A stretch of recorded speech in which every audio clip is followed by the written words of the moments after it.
Bueno, bienvenidos a todos en esta nueva charla o conferencia organizada por LICRA en Cataluña por vía Zoom.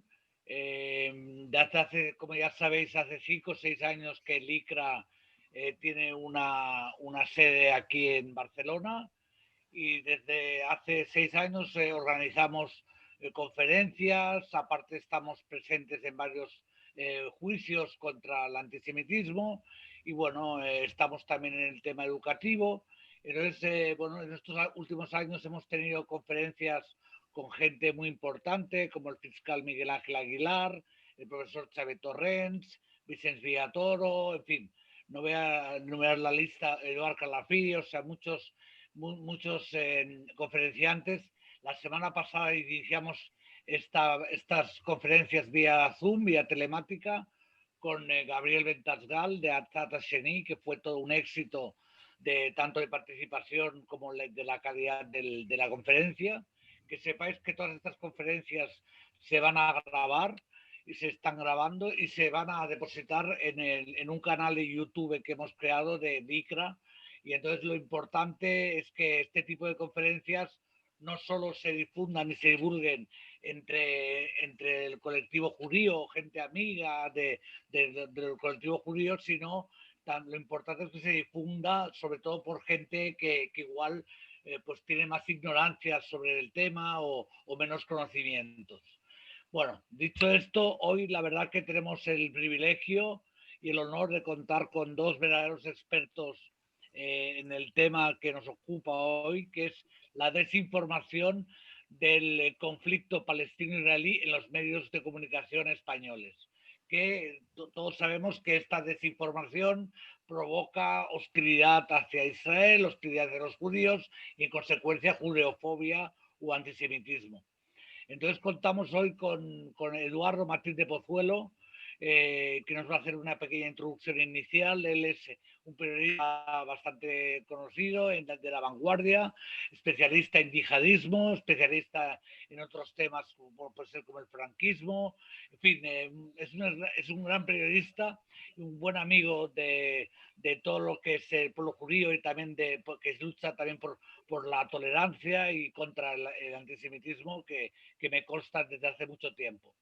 Y también tenemos con nosotros a Marta Gabriel, que que lo tengo aquí apuntado, es directora, corrígeme, de Cámara, en español. Cámara es el Comité for Accuracy in Middle East Reporting and Analyzing.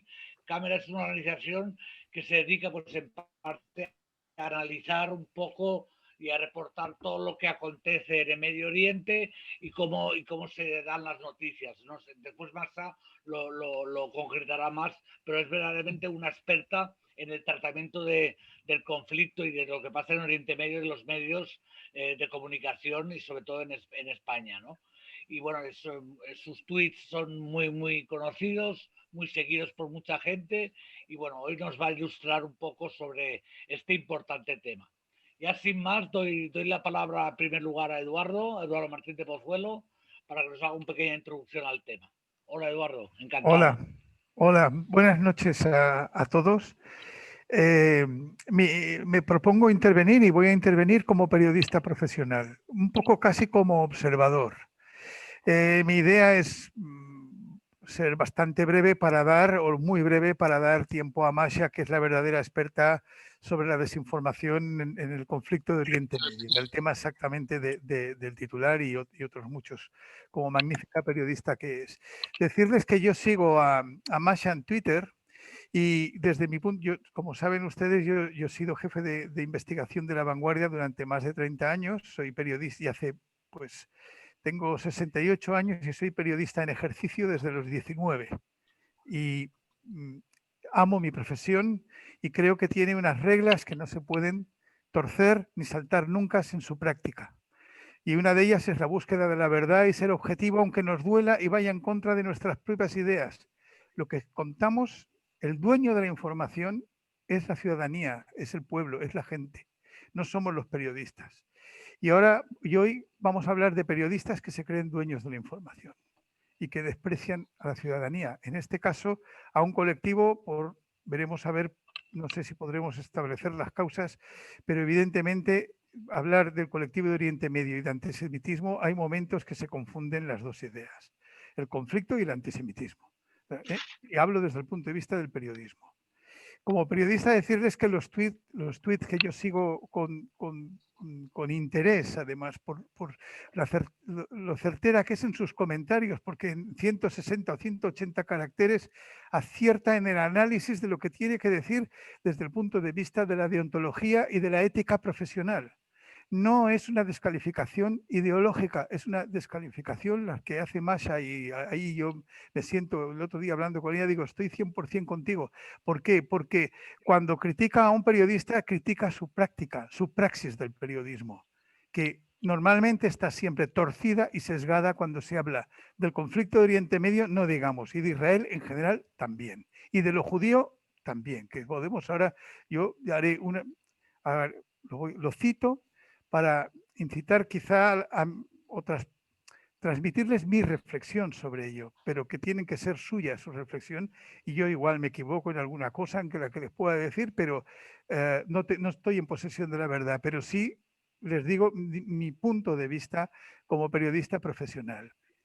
El asunto que nos ocupa hay una manera de ver cómo funciona. Es, si se ven las críticas que se hacen, por ejemplo, a diferentes informaciones en Twitter, los Twitter que estamos viendo es un buen sitio, y en otras redes sociales se critica una noticia que obviamente está dándose sesgada con titulares que son hasta insultantes. Muchas veces vemos que no surten efecto en el periodista que escribe de esa manera. ¿Cuál es mi opinión? Bueno, pues que estamos ante un sector totalmente intransigente e impermeable a la información veraz. Y eso es un enorme problema. ¿Por qué es impermeable e intransigente en la información veraz? Porque son antisemitas. Yo creo que no se puede separar la condición de judeofobia a la información que hacen. Escriben desde el prejuicio, desde el principio. Tenemos un ejemplo, por ejemplo, desde el prejuicio y perdonen, también desde el supremacismo moral. ¿Por qué desde el supremacismo moral? Porque consideran que la verdad está en ellos. En ningún momento ponen en duda su propia información, cosa que un periodista, ojalá, y nos equivocamos, y la fuente puede ser no tan buena y hay que contrastarla, y a veces la contrastas y a la tercera... ¿Esta que la han hecho hoy? Que te has ¿Qué le han hecho a esta hoy?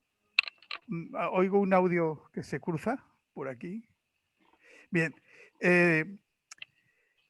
la cuestión es que en este tipo de antisemitismo que se cruza completamente en las informaciones y que las tergiversa, las sesga directamente, la vemos en que se mantienen, cuando se habla personalmente, conozco periodistas personalmente de los que escriben de esta manera y sostienen y mantienen en un discurso privado tópicos históricos de la judeofobia secular.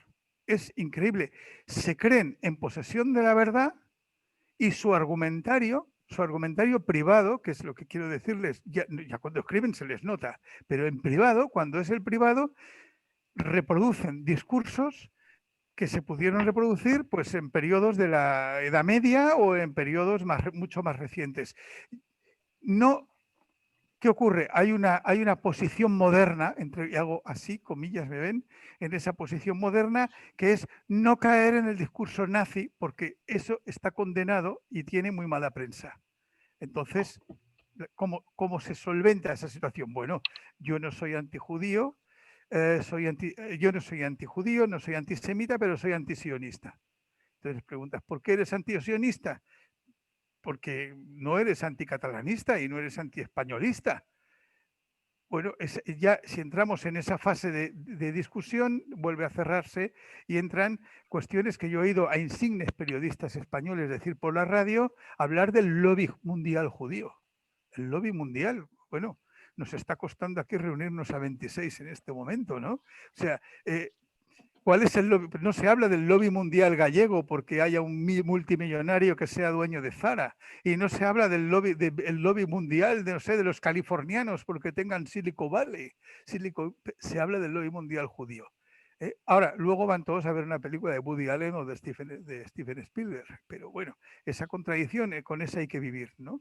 Esa es la contradicción cultural que tenemos. Pero siempre la posición del que critica y el que publica acerca de Israel en este tono sesgado, que podremos ver seguramente algún ejemplo, o podríamos citar algún ejemplo, siempre hay un supremacismo moral. ¿Y cuál es el supremacismo moral que yo veo como periodista? Bueno, yo tengo la razón, yo escribo así y critico fuertemente a Israel porque es un Estado poderoso que tiene oprimido a un pobre pueblo que no tiene ni opción de defenderse y prácticamente se muere de hambre. Y dentro de un discurso de una simpleza absolutamente extraordinaria, yo tengo la razón y tú estás defendiendo a un imperialista. Y dices, bueno, mira las fronteras, es un país pequeñito con un montón de fronteras y una situación muy compleja. No sé, a lo mejor puedes criticar a su gobierno, a su desarrollo dentro del gobierno, pero la descalificación generalmente que yo percibo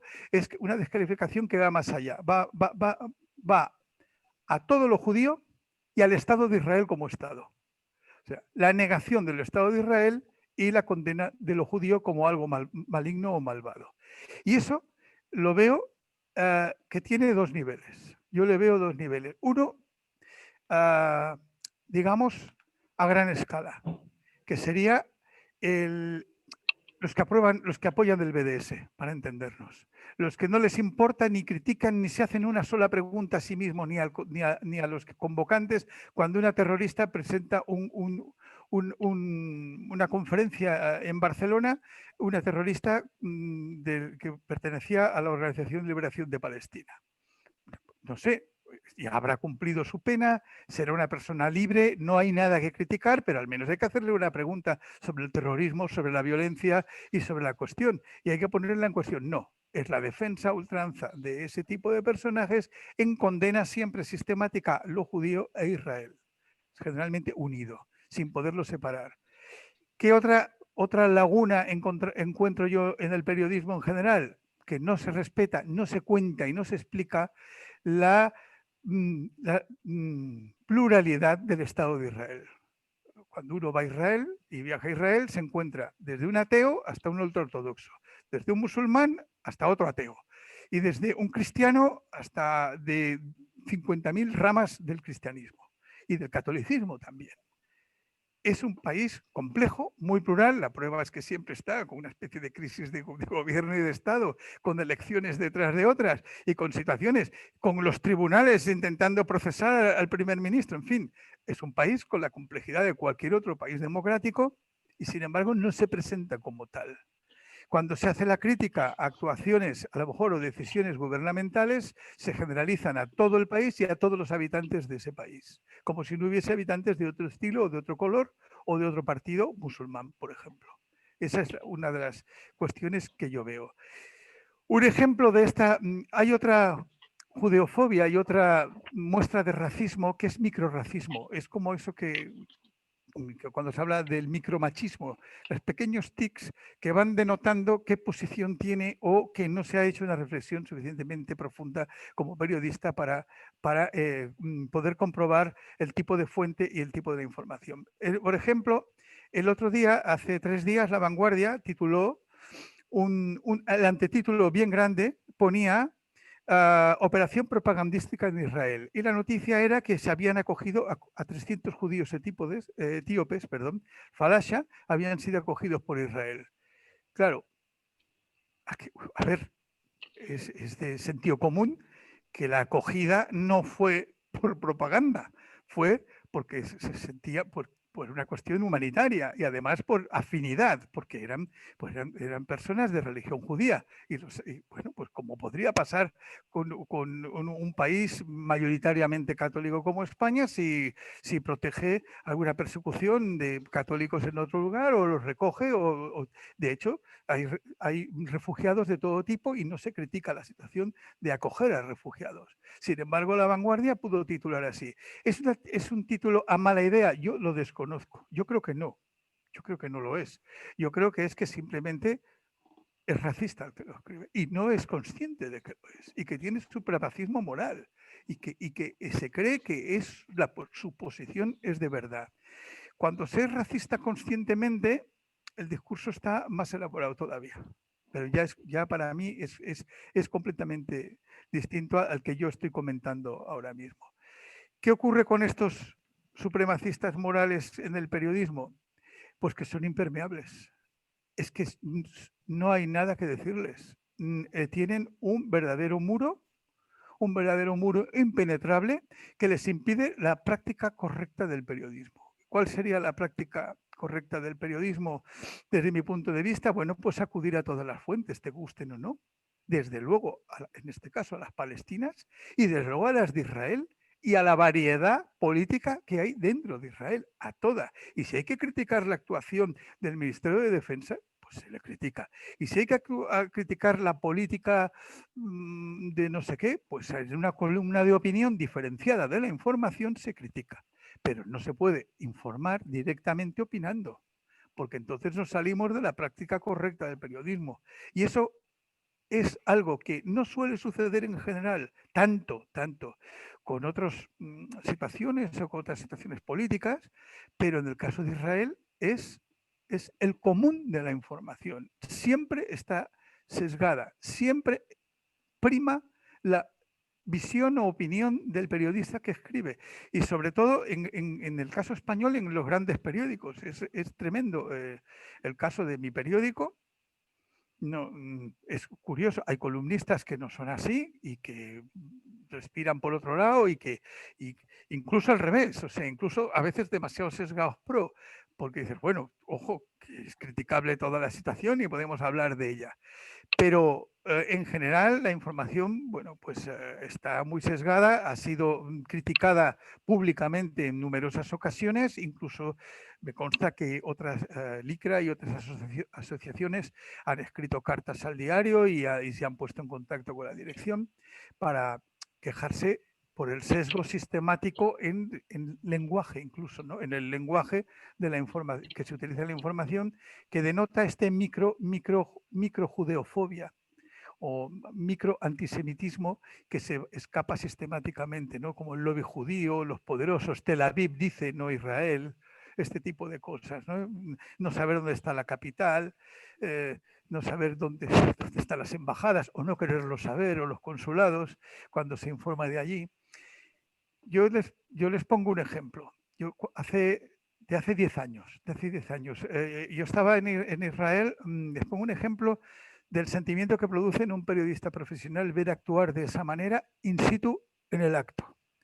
Yo estaba en Israel preparando un libro mío sobre el Holocausto y las relaciones con el franquismo con el Holocausto. Bien, no era el asunto, yo venía del Yad Vashem y tal, pero como llevaba mi carnet de prensa y estaba circulando por Israel, me enteré que había una visita del entonces ministro de Asuntos Exteriores español, que era Miguel Ángel Moratinos, que venía a hacer una visita relacionada con el conflicto de Oriente Medio, las relaciones de España con Israel y también con los palestinos y con Gaza.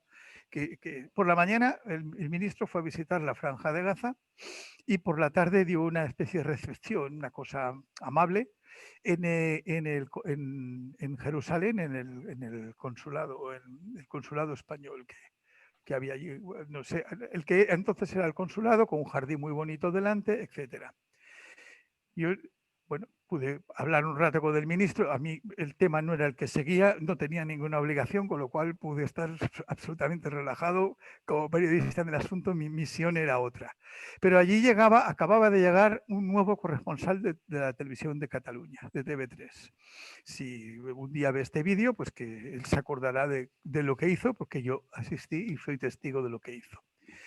Él habló con el ministro y el ministro le explicó, como explicó un corrillo allí, no era una rueda de prensa, fue un corrillo súper amistoso, toda una relación amistosa, tomando una copa de cava o algo así, sí, cava era español, en el jardín, hacía muy buen tiempo, en fin, allí en el jardín de dentro del centro consular, y le explica que ha podido hablar con las autoridades israelíes, que han sido súper receptivas, que le han acompañado hasta Gaza. En Gaza ha podido entrevistarse con otra gente de Palestina, que todo apuntaba bien y tuvo unas palabras pues muy amables y conciliadoras, supongo que era su obligación también, hacia cómo había ido toda la jornada suya de trabajo que había terminado en ese momento. En ese momento, muy bien, el de TV, el corresponsal recién llegado, creo que venía de Estados Unidos, hacía una semana o así que había llegado, tomó nota de lo que estaba diciendo, estábamos todos oyéndolo, y le dice al cámara que van a grabar para transmitir a la cadena de televisión. Entonces salieron fuera y se subieron en un coche, que tenían un coche y se fueron. Entonces yo con otra compañera periodista que estaba para RACU, la emisora del grupo Godó, le digo, oye, vamos a ver qué crónica van a hacer, ¿no? Y dice, ¿quieres oírla? Sí, vamos. Y cogimos un coche y nos fuimos detrás. Abiertamente, no había nada de seguimiento extraño. Se paró delante del muro de división, el coche de televisión de la TV3, se bajaron, se buscó una puerta donde hubiese un soldado de Israel, se paró encima y hizo una crónica hablando de la opresión, de la tensión en el país, la visita al ministro ante la situación tensa que se estaba viviendo detrás de este muro, de lo que está ocurriendo, y el fondo era el muro. Todo el rato fue el muro, no fue ni el ministro, fue. Bien. A mí, y les digo cómo, a mí no me gustó. No me gustó porque no me pareció buen periodismo. Primero, no fue ese el tono y el ambiente que intentó describir el ministro español, que había que escucharle. Obligatoriamente había que escucharle. Y si sonreía, aunque no nos guste, hay que explicar que ha sonreído. Porque el dueño de esa información es la ciudadanía, no es el periodista. Hay que explicar lo que ha sucedido. Y lo que ha sucedido es que el ministro estaba contento. Pues hay que decir, el ministro está contento. Y luego en opinión dices, y a mí no me gusta que esté contento. Pero ese es tu problema, no es el problema del ciudadano al que le estás explicando lo que ha sucedido.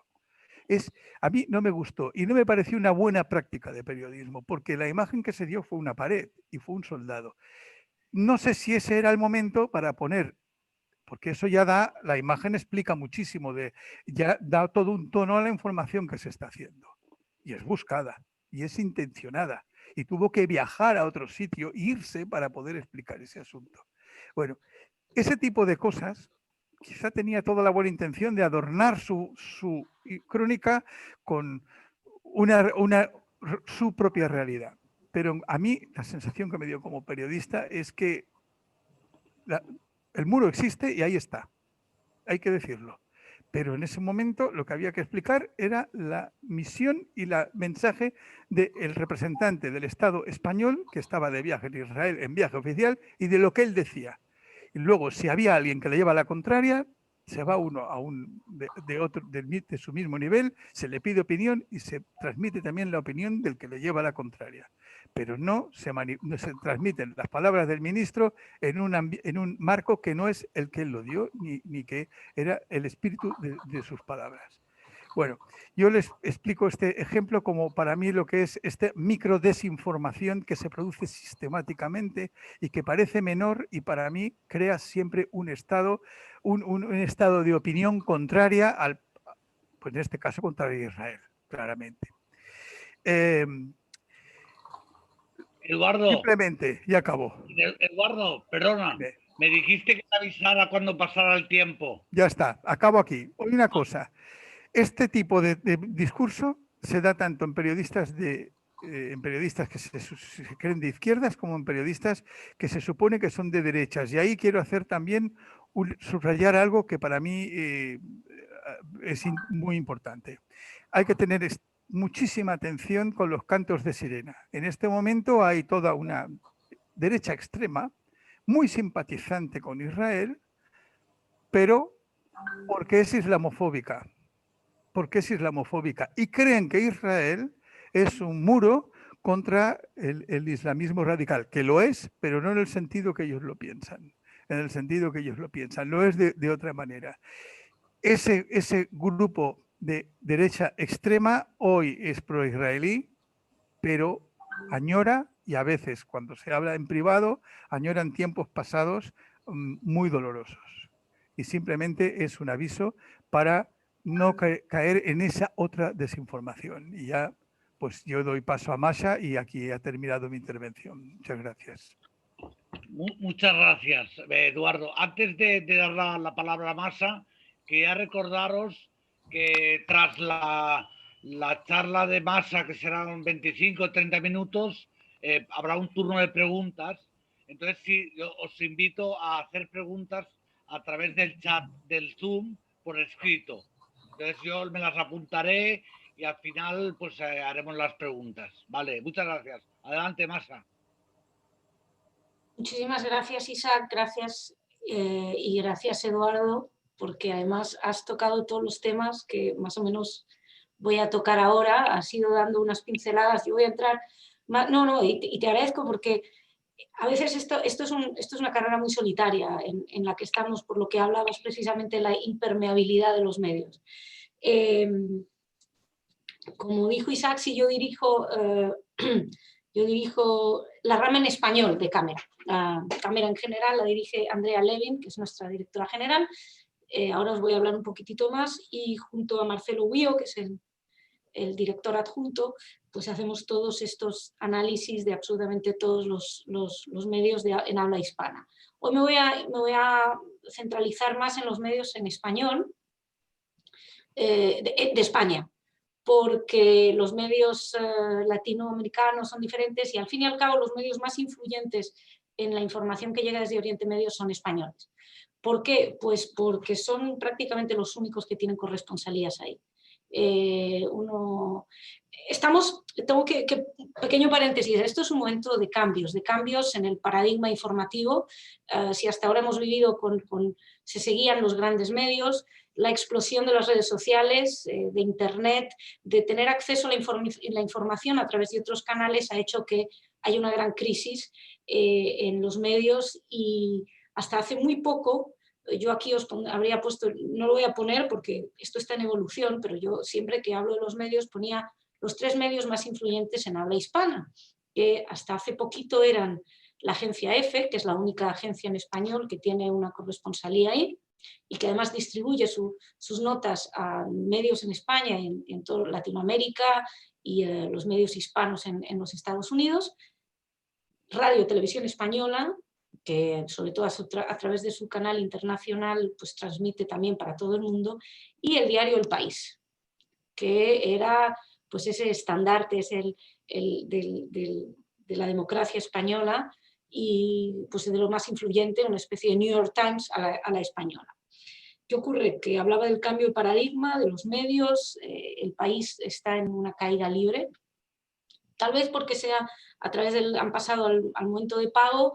Ahora el medio que lidera es La Vanguardia, que es el medio de Eduardo, que por cierto quiero decir que es un honor, Eduardo, estar contigo en esta charla. Realmente me siento muy honrada. Bueno, pues La Vanguardia es un diario muy complejo. Está este titular del que hablaba Eduardo, y ahora mismo estamos teniendo una serie de problemas con los corresponsales. En términos generales, habéis hablado del tuit. El tuit es un poco el último recurso que nos queda. Nosotros no recurrimos normalmente al principio al Twitter. ¿Qué ocurre? Solemos escribirnos con los periodistas. Cuando los periodistas nos ignoran, solemos ir a los responsables de los medios, y cuando estos nos ignoran es cuando llegamos a Twitter. Con la cantidad de tweets en los últimos tiempos veréis que hay mucha capacidad de ignorar cualquier crítica. Algunas de las conversaciones con los periodistas pueden ser incluso surrealistas, en las que les informas de algo muy sencillo que es incorrecto. Esto lo he contado muchas veces, pero por ejemplo hablaban de la línea del 67 como una frontera, y cuando contacté con ellos y les dije, miren, señores responsables, no es una frontera, es una línea de armisticio, con lo cual no se puede establecer como frontera. Aquí tienen el texto del Tratado de Armisticio, donde se especifica que no se puede entender esa línea como frontera. Y la respuesta es, para nosotros sí es una frontera. ¿Por qué? Porque hemos entrado en ese aspecto del para nosotros, de lo subjetivo, de lo que estaba hablando Eduardo, ese periodista que no te cuenta lo que está pasando, sino te cuenta lo que quiere que tú pienses o sientas respecto a lo que está pasando.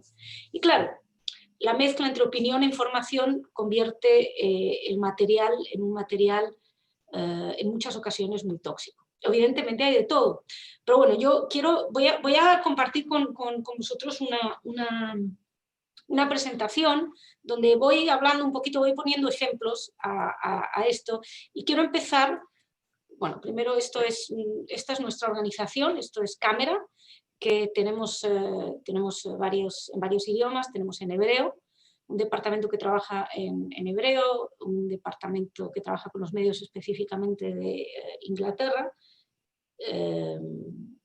y tenemos uno en árabe. Y es sorprendente, a veces hay cosas que los medios árabes están dispuestos a corregir y medios en España se han negado. Por ejemplo, como la capital de Tel Aviv. Muy gracioso porque uno de los medios en árabe corrigió la capital de Tel Aviv diciendo: Tel Aviv dice que todo Jerusalén es su capital. Perdón. Entonces ahí bueno, estuvieron dispuestos a corregir Tel Aviv dice. Y Revista Medio Oriente, que somos nosotros y que espero que el año que viene nos llamemos ya Cámara en español para hacerlo todo más global. Y me gustaría empezar por un medio. Quiero saltar al 2012. Quiero ver si podemos, a ver si esto me salta. Oh, no funciona. Qué bien, ahí vamos. Este chico es Jamal Julani. Jamal Julani es un árabe israelí que en el 2012 fue apaleado por una serie de jóvenes israelíes, unos racistas, que creo que fue en la playa, le dieron una paliza, lo dejaron inconsciente y estuvo 3 días en el hospital hasta que ya pudo salir, recuperado físicamente, no sé, psíquicamente. El New York Times cubrió esta información, salió en portada, fue durante 2 días, fueron 2 artículos mínimamente, también es en ediciones internas, pero bueno, en la gran edición 2 artículos seguidos, y en ella no se centraban solamente en el incidente a la hora de tratarlo, el ataque racista a Julani, sino que hablaban de lo que esto revelaba de la sociedad israelí, hablaban de una sociedad moralmente corrupta, intolerante, con una moral distorsionada, y hacían bueno, pues mucho hincapié en lo que esto significaba. Aproximadamente 1 año y medio antes, en Israel, en una colonia, según los periodistas, bueno, no voy a entrar en Itamar, una familia fue asesinada, la familia Fogel. Los 5 miembros de la familia fueron asesinados a sangre fría por 2 terroristas palestinos que irrumpieron en su casa. Tal grado de odio y de violencia había que una vez que mataron a todos, solo a 4, oyeron a una bebé de 3 meses llorar y le cortaron la garganta, la mataron también. Algo que era especialmente espantoso, imagínense la conmoción de los israelíes, ya acostumbrados al terrorismo, lamentablemente, pero esto pues, tenía una especie de este ensañamiento, ¿no? Sobre todo por lo del bebé. Esta noticia nunca apareció en la portada del New York Times. Solo tuvo una noticia al respecto, y en esa noticia nadie se preguntaba acerca de la moral de la sociedad palestina, nadie hablaba de racismo, nadie hacía ningún tipo de opinión moral al respecto. ¿Por qué? Porque hay una doble vara de medir. Hay una especie de... Hablo del racismo que mencionaba también Eduardo, una supremacía, es decir, que en el fondo los palestinos son víctimas, porque es como si no fueran agentes morales, no tienen capacidades de elegir. Entonces, hay toda esta información que vamos recibiendo y en la cual se va haciendo hincapié, incidiendo en cualquier cuestión violenta que venga de los israelíes, pero se va ocultando lo palestino, tiene una serie de maneras de funcionar y quiero que lo veáis. Porque la doble vara de medir se ve, por ejemplo, también en el léxico. Aquí tenemos esto es de hace un par de semanas de la agencia EFE. Cuando hablan de Jordania dicen que fue un país que controló Cisjordania y Jerusalén. En la misma nota luego te cuentan que Israel ocupó Cisjordania y Jerusalén. Sin entrar en los juicios de valor, quién tiene razón o no, y esto que parece una cosa pequeña, no lo es, porque Israel siempre va ligado a ocupación. La imagen que se nos está dando, y esto lo vemos en muchísimos medios, es los judíos como seres externos a Israel, como si no hubieran nacido ahí, como si no fueran más que una banda de supervivientes del holocausto, de europeos supervivientes del holocausto a los que se les dio una tierra. Entonces, en todo momento se hace una incidencia en la ocupación. Y en este caso, Jordania controla, entonces Israel ocupa. Pero también lo vemos no solamente en el léxico, sino, por ejemplo, esto. No quiero entrar ni en la ley de la nación judía ni en la cuestión soberanista catalana, pero quiero que veáis la diferencia entre dos titulares. El diario El País, esto el editorial y también el artículo de información incidía en lo malo de la ley de la nación que había propuesto Netanyahu porque no permite a los palestinos el derecho a la autodeterminación. Pero un año después, cuando estaba en la cuestión del proceso, ahí te decían que ningún texto, y ahí defendiendo lo contrario, ningún texto constitucional avala la autodeterminación. Si lo hacen los judíos mal, si lo hacen los españoles, lo podemos defender. Entonces, la doble vara de medir en el léxico, en el tratamiento y en la forma de presentarlo y en el análisis. Y otra doble vara de medir, que es en la cual estamos construyendo, y es lo que hablábamos antes, del palestino como no agente moral. El palestino, o sea, la información se suele construir en la cual el israelí es siempre el protagonista, es quien lleva la acción. Israel ataca, si tenemos suerte y nos lo ponen en contexto, después de que unos misiles hayan sido lanzados. Israel dispara después de que, ¿no? Un palestino, el palestino se lo plantea como víctima. Un palestino muere luego de acuchillar, un palestino muere, un atacante palestino muerto, mueren 3 palestinos tras intentar acuchillar, 2 palestinos mueren abatidos por israelíes. O sea, el palestino, que estamos hablando de atacantes o terroristas o como los quieran llamar ustedes, aparece como víctima de la acción. Y uno me plantea, dice, ¿hacen lo mismo con otros casos? Pues vamos a ver. Si un afgano ataca, un afgano de 17 años hiere a varias personas. Un refugiado afgano hiere, afgano de 17 años ataca. Bueno, esto muestra más o menos por dónde nos irá la información y básicamente es el palestino tiene que ser el objeto de la acción y el israelí el sujeto. El palestino, insisto, volvemos a hablar de la idea de que el palestino no es agente moral, no hace. Y en ese sentido, me encanta esto de la agencia EFE, que fue 2 noticias con 2 días de diferencia. 2 titulares. Uno es, muere un soldado israelí por una pedrada en la cabeza en una redada en Cisjordania. Y la otra, un menor palestino muerto por disparos de soldados israelíes en Cisjordania. En un caso, el israelí muere, no hay ningún culpable. Esto es algo así que ocurre, una pedrada. En el caso del palestino, muere por disparos de soldados israelíes. Ahí sí hay un responsable de la acción. En el caso del israelí que muere por la pedrada, se incluye un contexto de violencia. Nos aclaran que es en medio de una redada. O sea, se entiende que había una lucha, un forcejeo y tal. En el caso del palestino, que también fue en una lucha y en un enfrentamiento, no nos lo ponen en el titular. Y luego ya tenemos la cuestión de la fotografía, que eso merece un capítulo aparte, cómo se ilustran las informaciones. En el caso del israelí que muere, tiene una foto del contexto violento. En el caso del menor palestino tenemos a la familia, porque los israelíes no tienen familias. Si se fijan en las noticias, en España los israelíes no tienen ni familia, ni hijos, ni sentimientos cuando te hablan de los palestinos están hartos de la guerra.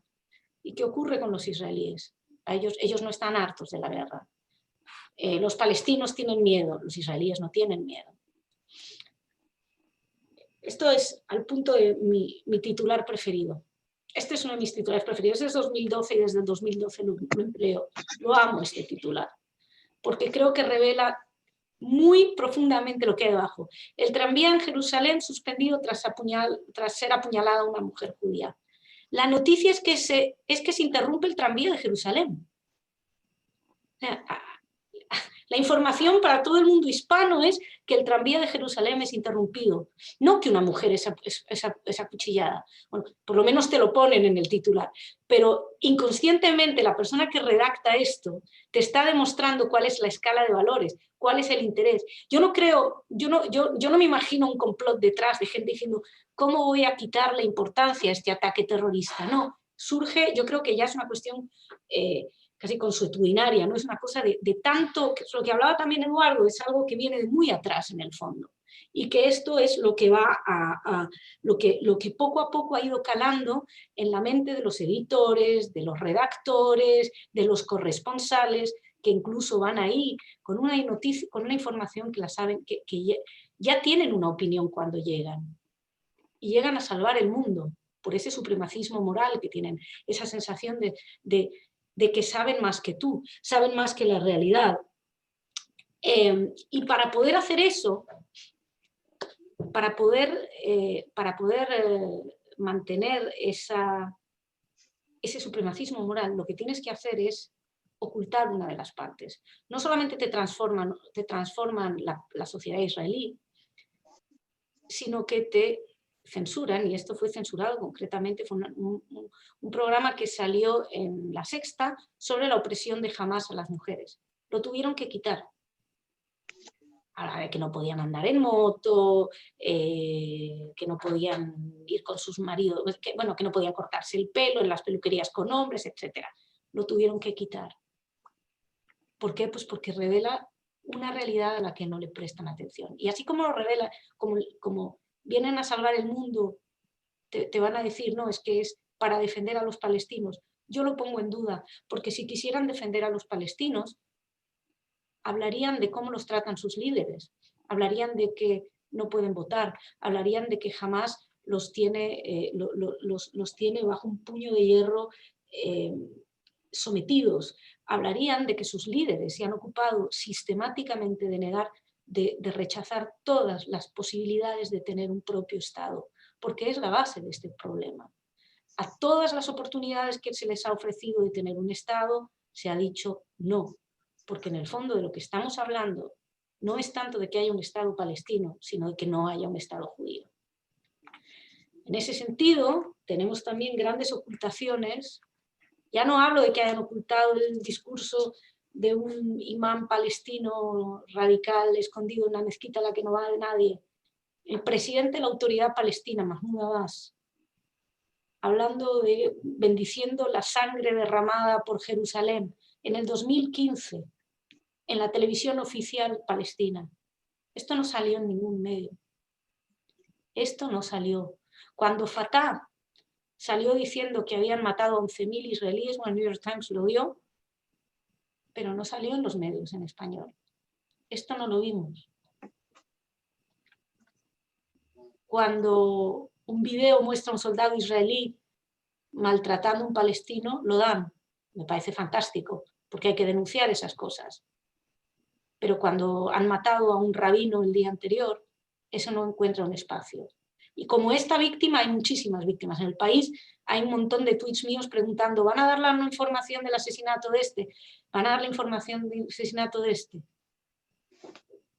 En Radio Televisión Española matan a un joven israelí de 17 años. Creo que el siguiente murió también, una joven. El telediario ni una palabra. ¿De qué hablaba? Del aniversario de la guerra. Que son noticias que se pueden pasar. Pero no puedes ocultar sistemáticamente la información cuando la víctima es el otro lado. Pero eso sí, cuando el Ministerio de Exteriores pone un video donde habla de la presencia judía en Israel, bueno, en la tierra de Palestina durante 3000 años, se monta un escándalo y te sale en el internacional. Y te hablan, y es muy interesante, como dice, el video causa polémica por su repaso de 3000 años de, entre comillas, presencia permanente judía. Lo dicen los judíos, no vayan a creer que nosotros decimos eso. Pero sí es cierto, señores. Vas a ir a los libros de historia, pero te lo ponen entre comillas, porque ponen en duda todo lo que venga de Israel, pero no lo que viene de ahí. Les presento al doctor Fossi y su compañero, cuyo nombre he olvidado. El doctor Fossi salió durante la guerra hablando de fuentes, el otro gran problema que tenemos, salió durante la guerra del 2014 en Televisión Española, El País y en EFE, que también es para otro capítulo, como la promiscuidad de fuentes y cómo son siempre las mismas, y eso no es una casualidad, sobre todo cuando están en Gaza. Bueno, pues estos señores salieron diciendo que Israel había inventado un arma mortífera, espantosa, nunca vista, que despedazaba a los palestinos, etc. Y bueno, nunca visto no, porque ellos ya lo habían dicho en el 2009.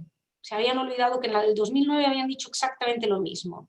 Tanto es así que hasta The Guardian, que no se caracteriza por ser un especial amigo de Israel, habló de ellos como un par de pro-palestinos de alto perfil, donde sus alegaciones ya se dijo en su día que eran completamente absurdas y que además han estado con organizaciones afiliadas a Hezbollah.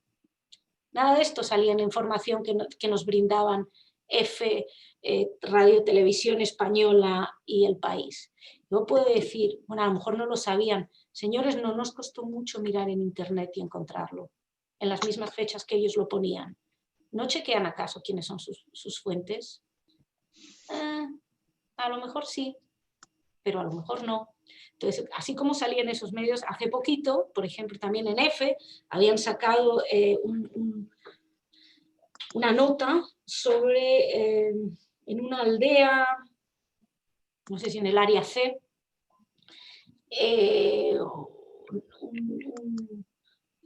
una exposición de un fotógrafo que había puesto, a la que habían acudido 100 personas. 100 personas, una centena de personas. Esa era la noticia. Y bueno, y te hablaban que la exposición explicaba que los israelíes pues que habían destrozado poblados históricos árabes cuando se establecieron ahí, etc.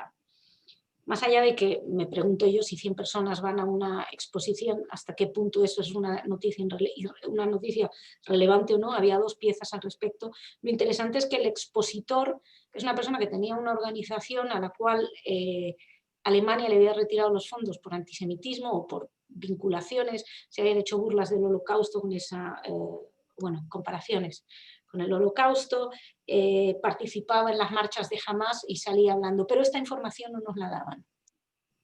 Había que googlear el nombre al margen de la información que te daba EFE y ahí lo descubrías. Eduardo tiene razón, esta información le pertenece a sus clientes, a sus lectores, no es de ellos, no deberían callársela, pero se la callan. Igual que, porque la guerra del 2014, fue una gran manera de ver cómo se estaban tratando las informaciones. Aquí tenemos a Yolanda Álvarez, que era la corresponsal en Gaza durante Margen Protector, y aquí, bueno, explicando que los israelíes habían destrozado una escuela, etc. Solo que algunos periodistas, cuando salieron de Gaza, se atrevieron a decir la verdad. No había sido Israel. Lo que había dicho Israel era cierto. Bueno, eso no lo dijeron los periodistas españoles después, se callaron.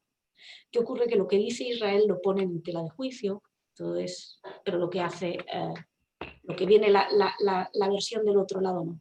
Aquí, por ejemplo, te hablan de un ataque aéreo israelí en Siria, no estaba claro que fuera israelí, que probablemente lo fuera, pero bueno, presunto ataque israelí. Ahí no había presunto. Donde había presunto es cuando te hablan del que murió, que presuntamente había participado en un asesinato de ciudadanos israelíes. O sea, fue juzgado. Yo creo que el presuntamente, después de ser juzgado, puede desaparecer. Pero el presunto es un absurdo a veces. Me encanta esta frase también. Esta creo que era de F. Si no me equivoco, no puedo jurarlo. La policía israelí mató en una mezquita al supuesto autor de un atentado que presuntamente dio muerto a 3 israelíes. O sea, No vayan a creer ustedes, es todo presunto si viene de un lado, si viene del otro lo damos por válido. Claro, eso hablamos del léxico, de la forma de poner en duda, pero luego tenemos estos casos que yo creo que ya son más grandes, como el de Jalel Jafari, que es esta niña de 13 años que fue asesinada mientras dormía en la noche. Al día siguiente, El País sacaba en su portada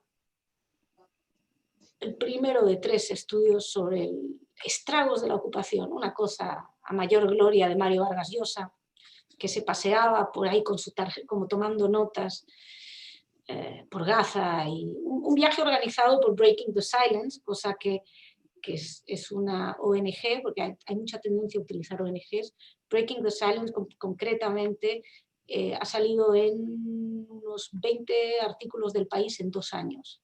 En ninguno te explican que hay serias dudas respecto a cómo de verosímiles o de verídicos, perdón, son los testimonios de sus soldados. Cuando te hablan de lo polémico te dicen sí que son polémicos porque están en contra de Netanyahu, o porque Netanyahu no los quiere o porque la derecha no los quiere.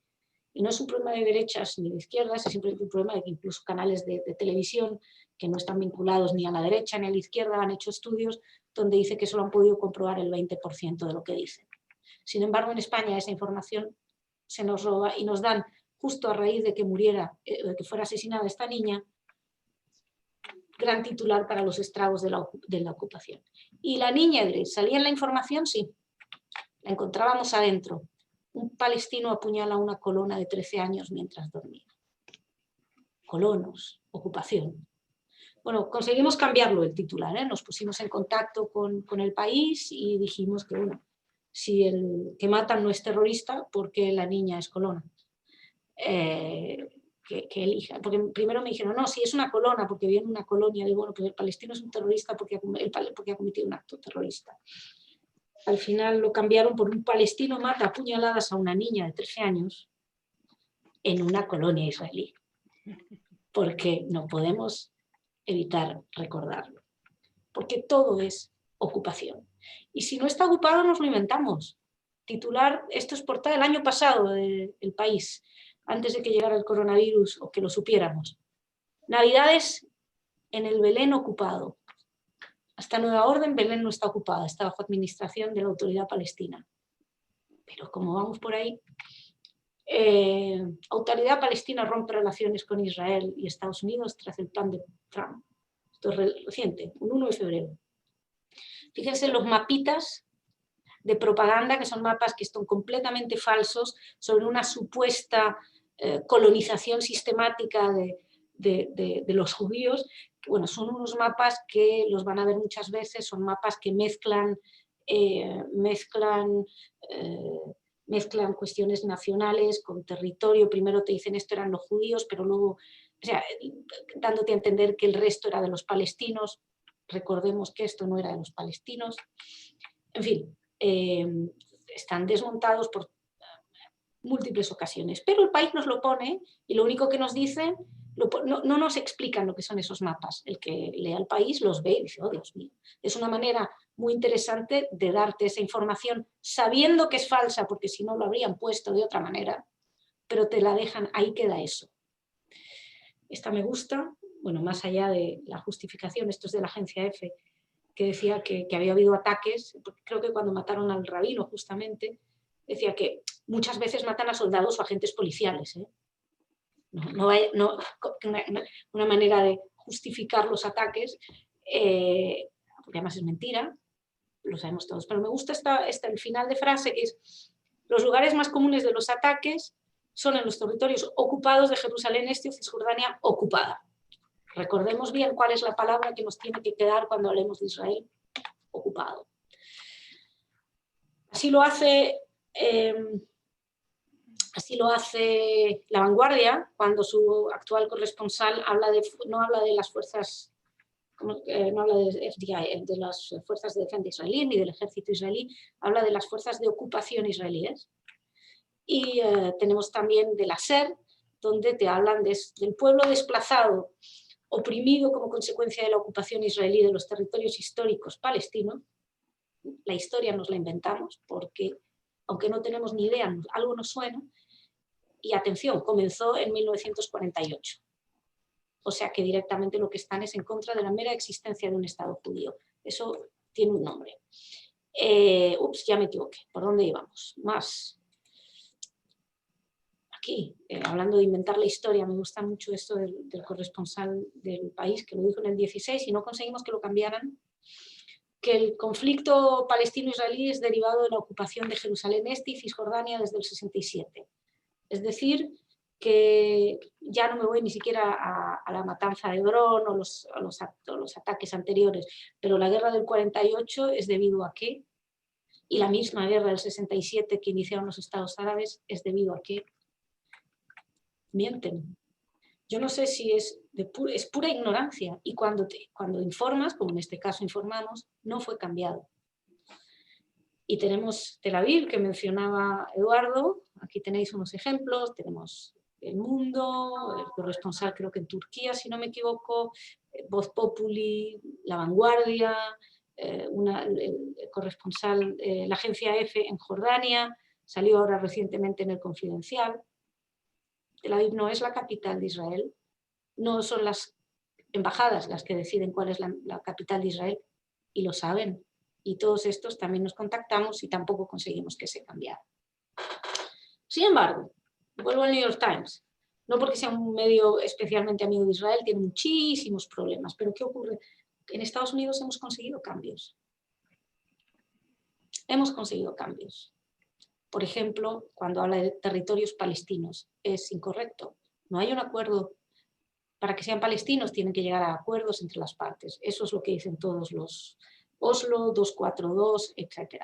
Pero los palestinos, obviamente, dicen que es de ellos, y los medios de comunicación, como han comprado uno de los lados, pues lo siguen diciendo. Y aquí es donde entramos, para terminar y dejarlo ahí, porque no quiero tampoco robar demasiado tiempo, pero aquí es donde entramos en donde ya viene a revelar algo muy preocupante, que es el antisemitismo que hay debajo. Aquí esto es de la SER. Uno es de Miguel Ángel Aguilar, el hecho de que los judíos fueran víctimas del holocausto, con minúscula por cierto, a mano de los nazis, para nada faculta al gobierno de Israel a deshacerse del mismo modo de los palestinos, del todo ajenos a los verdugos que les infligieron estos padecimientos. O sea, la voz de Iñaki, el lobby judío, las presiones del lobby judío.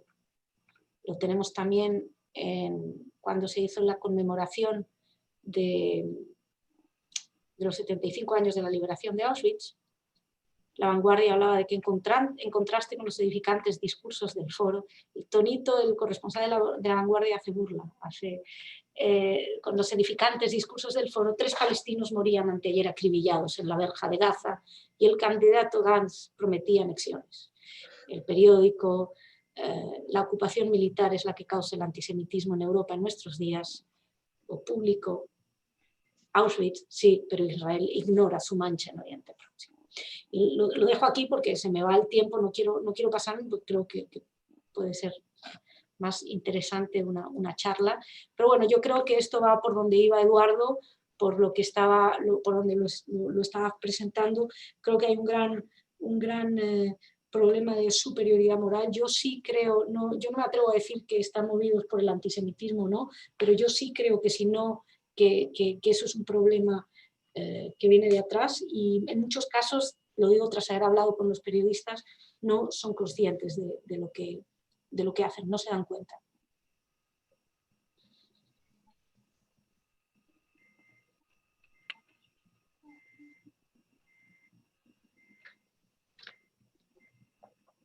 ¿Marsa? Sí. Ah, ¿ya se ha acabado? Digo para poder seguir la charla, porque creo que si no nos va a dar tiempo, y ya he hablado 30 minutos, que me he cronometrado. Bueno, la verdad que ha sido impresionante tu charla, con muchísimos datos empíricos y pruebas fehacientes de la desinformación. Yo solo quería puntualizar que no es que los periodistas por su antisemitismo hacen esto, es que lo que hacen es lo que crea antisemitismo. O sea, no sé si entiendes la diferencia. O sea, justamente por eso para mí es importante haberte tenido aquí hoy con nosotros, porque como asociación que luchamos contra el antisemitismo, pensamos que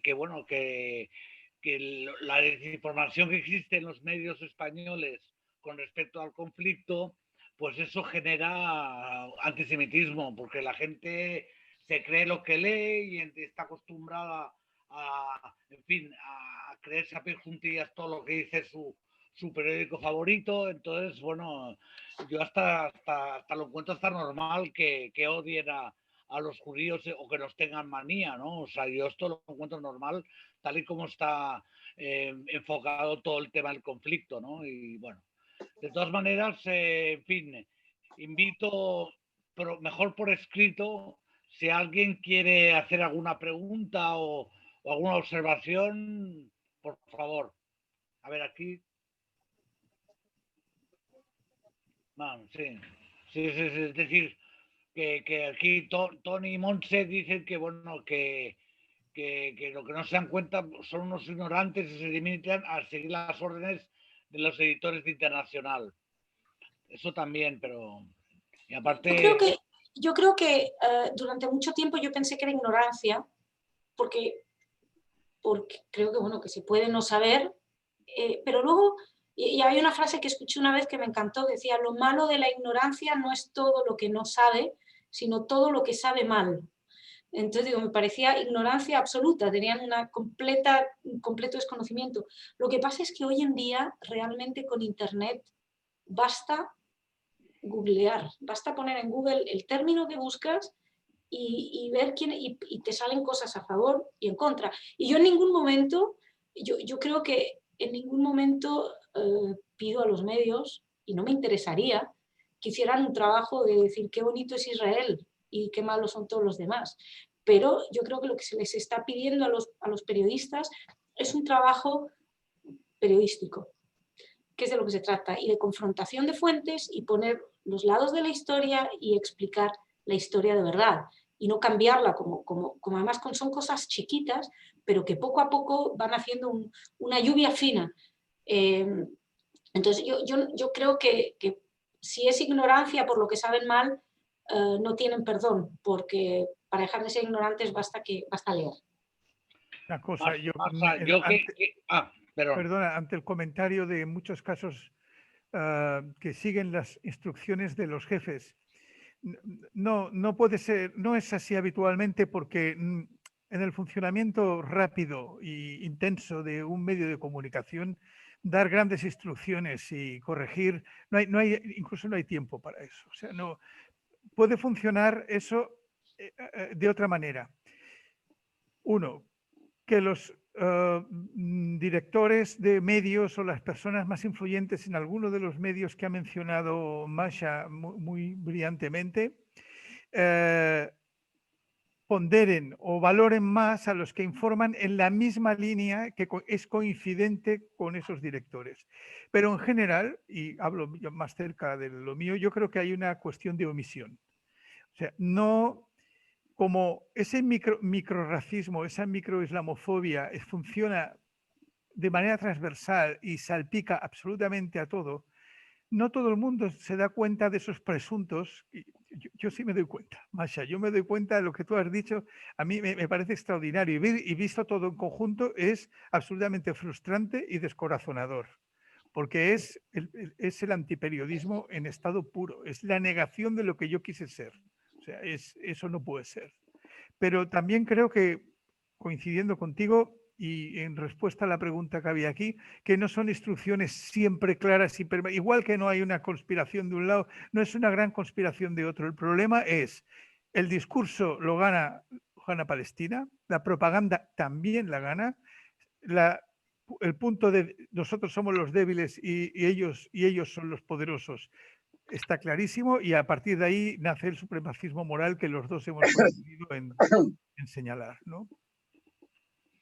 Yo creo que es algo en lo que están imbuidos ya. No es que lo planeen, es que viene uno de fábrica. Lo tienen dentro, sí. Está en el ADN. Sí. Una pregunta más en nombre de todos. Bueno, lo que has expuesto ha sido muy brillante y es una cosa que en fin, que yo creo que todos nosotros, o al menos bastantes de nosotros, lo vemos con mucha claridad. Pero tú lo has demostrado pues, realmente tal y como es, ¿no? Mi pregunta va en el sentido de, porque yo veo que es un problema que existe desde hace muchísimos años, esta desinformación de la prensa. Yo recuerdo hace 10, 15 años con las primeras intifadas, en fin, la desinformación era brutal de cómo se daban las noticias, ¿no? Entonces, pero algo se ha mejorado, creo yo, algo, aunque sería un poco optimista de mi parte decirlo, pero yo creo que algo se ha mejorado. Antes se decía tanques judíos o cosas realmente muy fuertes que hoy en día algunas se han solucionado. Pero la pregunta que yo te quiero hacer es, bueno, ¿cuál es, según tu opinión de experta, la solución o tratar de minimizar este problema de desinformación que hay? O sea, Eduardo sabe que yo soy de los que escribe bastante a cartas al director, pregunta si eso sirve, si de verdad ayuda o lo hacen o publican las cartas por publicar y pues no hacen ni caso, si serviría hacer un newsletter a los periodistas de cosas positivas de Israel y de información más ecuánime, ¿verdad? No sé, o enviar periodistas a Israel. O sea, ¿qué sería para ti la mejor solución o una solución para tratar de mejorar este periodismo, ¿no? Yo personalmente, muy personal, yo soy muy contraria, bueno, muy contraria. No estoy especialmente a favor de mandar información positiva de Israel. A mí me da igual si Israel planta tomates cherries en medio del desierto. Yo no me importa que el periodista me lo cuente. Yo quiero que lo que me cuente bien. Y hay un conflicto con los palestinos que yo no pido que se cierren los ojos al respecto, pero pido que se me dé toda la información al respecto. O sea, que me den, que lo traten con la profesionalidad que requiere. Independientemente de si Israel es fantástico para los colectivos LGBTI o planta tomates. Esto es una cosa que me parece muy interesante si la quieren dar, pero lo que a mí el problema es que lo que hagan lo hagan bien. Entonces ahí es donde entra la labor de lo que hacemos nosotros. Toda esta labor quiero decir que también la realizo y todo el seguimiento, que es muy descorazonador, como ha dicho Eduardo, lo hacemos con Marcelo y digamos, a veces da un bajón tremendo. Pero, ¿qué se puede hacer? Yo creo que lo de escribir cartas a los medios es importante. No porque te vayan a cambiar la noticia, no te van a cambiar la pasada, porque además hay un gran grado de testarudez, especialmente, yo no sé si es una cosa de la idiosincrasia española o qué, pero lo que sí vas a hacer es que la próxima vez se lo van a pensar. Y si no se lo piensan la próxima vez, por lo menos tú has hecho tu labor. Es decir, yo sí creo que era Gilel el que decía no está en mi mano terminar la labor, pero sí está en mi mano comenzarla o hacer lo que está en mi mano. Y yo creo que escribir cartas a los medios es importante. Ahora, creo que lo que también es muy importante es no caer en lo contrario. Así como nosotros rechazamos a los medios la falta de profesionalidad, nosotros no podemos escribir cartas, lo digo porque me consta que hay gente que lo hace y entiendo la rabia, entiendo la impotencia que uno siente cuando ve eso. Y comprendo el enfado y la frustración, pero yo creo que mandar una carta diciendo son ustedes unos imbéciles no ayuda. Ayuda mucho más dar datos y escribir y decir, mire señor, ustedes han dicho esto y esto está mal por esto y por lo otro. Y creo que eso sí tiene efecto. Y especialmente en estos tiempos en los que los medios de comunicación tienen una grandísima competencia con las redes sociales. Yo misma, cuando quiero saber qué ha pasado, no me voy a leer La Vanguardia, cosa que antes hacía. De hecho, La Vanguardia era precisamente uno de los medios de referencia para mí, por tener un gran prestigio a nivel internacional sobre todo. Yo ahora no lo hago. Yo leía El País para verlo, ya no lo hago. Ahora directamente voy a leer El País. Primero leo la información en otros lugares, tengo otras fuentes, y una vez que ya sé lo que ha pasado, leo lo que han dicho otros medios para ver cómo lo dan. Pero para mí, y esto es algo que yo creo que los medios en un futuro tendrán que analizar, yo creo que con la crisis actual, con las redes sociales, los medios ya no pueden ser un lugar de información rápida. No puedes competir, no vas a salir antes dando la noticia que el tipo que está enfrente y lo ha visto y lo está tuiteando ahora mismo. Donde puedes cambiar es en la calidad de tu análisis. Y ahí es donde yo creo que los medios tienen que hacer hincapié. Y esto ya es una cosa que bueno, que creo que ahí es donde un medio puede dar verdaderamente un cambio. Y en el momento que el medio empiece a plantear todas las noticias desde una perspectiva menos activista, y hay una cosa que ellos mismos lo llaman, están en las entrevistas, los mismos corresponsales se vanaglorian de pertenecer, algunos, a un movimiento periodístico que es periodismo humano. Entonces ellos vienen ahí y te lo dicen, los palestinos son las víctimas, está dicho abiertamente, no sé si siguen online la entrevista, pero los mismos corresponsales de ahí te lo planteaban. En el momento en que dejen de dejar de querer ser salvadores de la humanidad o de la causa X, en el momento que se limiten a informarnos y nos tomen a los lectores por seres inteligentes que somos capaces de sacar nuestras propias conclusiones, yo creo que ahí será algo bueno. Y volviendo a la respuesta que me voy, a la pregunta, sí, yo creo que escribir es muy importante. Es muy importante porque necesitan a sus lectores. No se puede permitir el lujo de que se vayan. Muchas gracias. Creo que Simón quería decir algo, ¿no? Simón, adelante. Bueno, primero felicidades a los dos conferenciantes, Eduardo y Masha. Escuchando todos los conceptos, me parecía escuchar a Shlomo Ben-Ami, Shmuel Adass o Shimon Samuel en los años 80, cuando venían a la comunidad, y el temario era el mismo, la desinformación, el antisemitismo. Pero hay un dato muy importante, quizás ahora han mejorado, porque es lo de la base de datos. En la base de datos hay una serie de datos, vaya la redundancia, y los jóvenes periodistas, para saber un tema, van a la base de datos. Si esa base de datos hay un error, seguirán con el error. Y ahí lo descubrimos mucho con varios periodistas cuando surgió lo de Sabra y Shatila. Y más adelante, cuando recuerdan ustedes el asesinato del niño Al-Durra, que dijeron que eran los israelíes. Y refiriendo a Masha, que habló titulares, muchas veces el titular de un artículo no coincide con la noticia que está reflejando.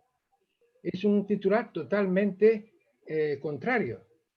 Evidentemente hay que seguir luchando, hay que seguir leyendo y hay que seguir en contacto. Muchas gracias por vuestras aportaciones.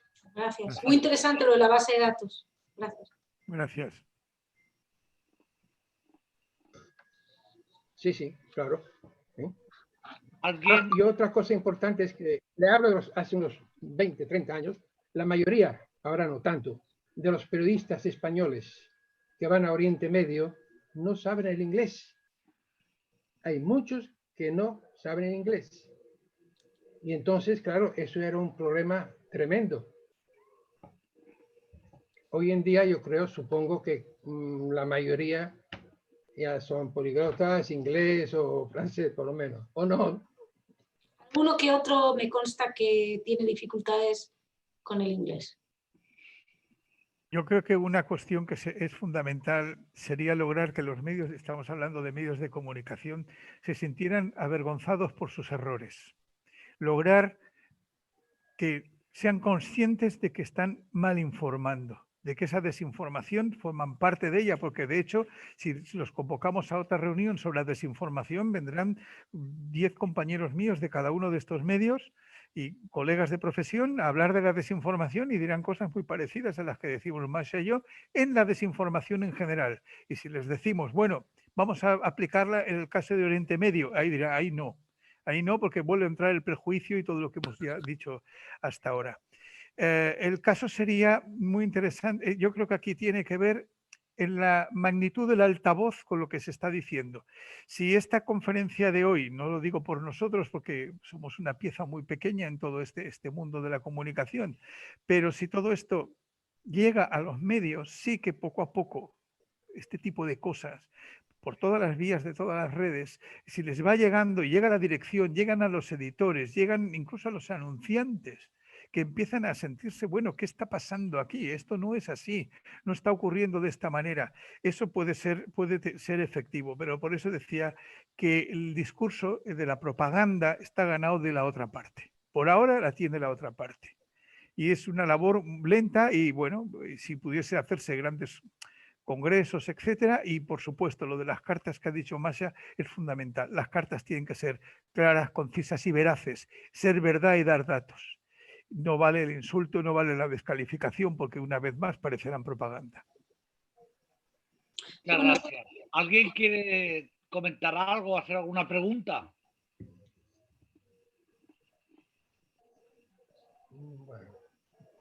Bueno, pues no, yo quería, bueno, Masha o Eduardo, si queréis hacer alguna conclusión final. Masha, que es la que sabe más. Y acabamos.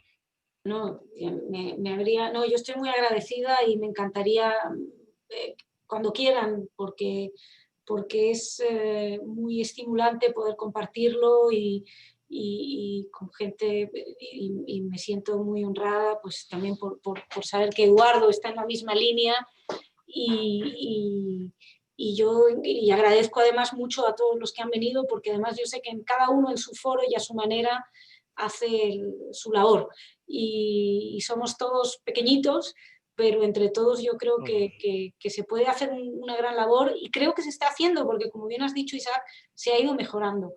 Ya no estamos en aquel tiempo. Yo sí veo con preocupación la cuestión del tratamiento del Holocausto, que si acaso algún día, Eduardo, también me gustaría también poder hablarlo contigo, porque el tratamiento que se está haciendo sobre el Holocausto en los medios es de una profunda frivolidad, de un nivel francamente espeluznante. Y como ahí os quise dar un pequeño ejemplo, pero sí creo que en términos generales también pienso que la gente se está atreviendo a hablar. Se ha dibujado mucho el conflicto israelo-palestino en términos de Israel malo, malísimo, horrible, el demonio, y los palestinos víctimas, y era muy difícil salir a querer poner un matiz. ¿Qué matiz pones en una guerra entre el bien y el mal? Sin embargo, creo que la gente poco a poco se ha ido atreviendo a hablar más. Creo que los jóvenes se están atreviendo a hablar más, que antes parecía que solamente las personas de cierta edad se atrevían a defender. No, ahora está entrando gente joven que se atreve a hablar, y yo creo que esto está haciendo que haya más acceso a otras versiones. Y creo que en ese sentido, bueno, pues hay que aprovechar las herramientas que tenemos, como las redes sociales, que pueden ser un estercolero, pero que también pueden traer cosas muy positivas, y a mí me parece que todo aquello que nos ayude a informarnos y a informar, aunque sea y no meterse en peleas innecesarias, porque a veces el debate no merece la pena, o sea, uno que no sienta la necesidad de tengo que debatir porque sí, pero a veces se puede, y creo que tanto desde posiciones personalmente completamente apolitizadas, sin ideología de derechas o de izquierdas, sino simplemente creyendo en la verdad. Y en la verdad, y en mi caso, confiando en que el periodista haga su trabajo. Muchísimas gracias, Masha. Coincido 100% con tus palabras, tus sabias palabras. Hay que combatir esta lacra con profesionalidad, sin meterse en temas políticos, de forma transversal, y tú has dicho una cosa muy importante, con la verdad. Y te tomo la palabra, de verdad, y a Eduardo también, de poder hacer otro día otra conferencia sobre el tratamiento del Holocausto. A mí también me parece muy importante.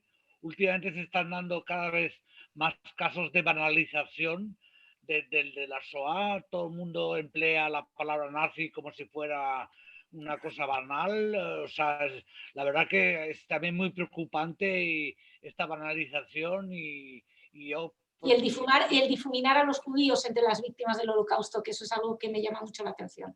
Correcto. Me acuerdo, es muy interesante, un artículo ponían el holocausto, ¿no? De lo que habían sido víctimas los negros, no sé qué, los tal, luego los judíos, que no es lo último, los negros como víctimas del holocausto, ya supongo que está en forma con los nuevos tiempos, pero no necesariamente es verdad. Creo que ahí tengo algunas material ahí. Sí, Pues, podríamos hablar en algún momento. Pues Sí, con mucho gusto y Sí. que sepas, Masa, que, en fin, que tienes toda la colaboración. Desde los últimos 40 años ha habido un cambio. Dime, Simón. Dice palestino-israelí. Ha habido un cambio. Yo creo que sí. Yo también. Yo creo que sí. Para mejor. Sí, claro. Bueno, Sí. alternamos, porque como veis lo que he mostrado no es lo más estimulante que hay, pero sí, yo creo que, yo qué sé, yo quiero creer. Yo pienso que todavía están los 2 o 3 periodistas típicamente antisemitas que lo distorsionan todo. No voy a dar nombres, pero bueno, o sea, yo creo que en general, al menos en el tema titulares, se ha mejorado un poquitito con respecto a hace 10, 15 años, pero bueno, todavía hay mucho por hacer, eso está claro. Mucho. Entonces, Masa, tienes toda nuestra colaboración, nuestro apoyo a toda la labor que realizas, que es fantástica y, en fin, que estoy de acuerdo con que hay que motivar a la juventud también, que en las redes sociales se movilice, porque ahí hay una guerra que se libra muy fuerte en las redes sociales y bueno, en fin, sé que jurídicamente se han tomado medidas con Facebook y con TikTok para tratar en fin, de minimizar temas de antisemitismo, pero hay mucho por hacer. Entonces, bueno, yo creo que ya puedo dar por acabada esta charla, agradeciendo también a Eduardo su participación y muchísimas gracias, Masa. Hasta siempre. Muchas gracias a todos, en serio. Muchas gracias a todos. Adiós a todos. Me alegro mucho veros a todos también. Recordaos solo que la semana que viene habrá conferencia de Esteban Ibarra del Movimiento contra la Intolerancia. Muy interesante también. Lunes a las 7. Muy interesante. ¿Vale? Vale, sí. Bueno, nos vemos el próximo lunes. Adiós. Chao, chao. Adiós a todos. Gracias a todos, un saludo, adiós.